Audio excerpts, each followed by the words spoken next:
After boycotting the Select Committee investigating January 6th, House Republicans are attempting to reframe the events of that day in a more favorable light. They're making the specious argument that former President Trump should not be blamed for inciting that attack, but that Nancy Pelosi should be blamed for not repelling the attackers. Yes, they continue to blame Pelosi, even though at least a half dozen fact checkers have pointed out that she's not in charge of Capitol security.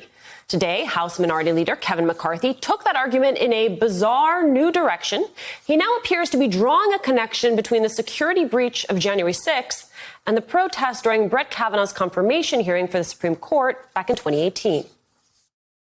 Those Capitol Police officers should not have to go through what they did. This line was broken in the Kavanaugh debates, but no change was taken since then.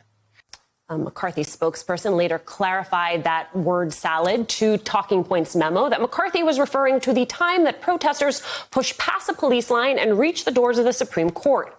Meanwhile, another vocal critic of the Select Committee is now revealing he had advance warning that violence could break out on January 6th. In an interview with Slate, Congressman Mo Brooks of Alabama admitted that on the Monday before the insurrection, quote, I was warned that there might be risks associated with the next few days. And as a consequence of those warnings, I did not go to my condo. Instead, I slept on the floor of my office. And when I gave my speech at the Ellipse, I was wearing body armor. He said, that's why I was wearing that nice little windbreaker to cover up the body armor. In other words, Congressman Brooks knew there was a risk of violence that day, and yet he still incited the mob. Today is the day American patriots start taking down names and kicking ass. I'm joined now by Congresswoman Stacey Plaskett, delegate to the House from the U.S. Virgin Islands and a former impeachment manager. Congresswoman, good to see you. Do you have any sense of if Congressman Brooks warned his colleagues about the risk of violence on January 6th, since he apparently had advance warning? For example, did he warn you? Well, I have not had any conversations with Mo Brooks about this or pretty much any subject, anything of substance. So has he warned other individuals?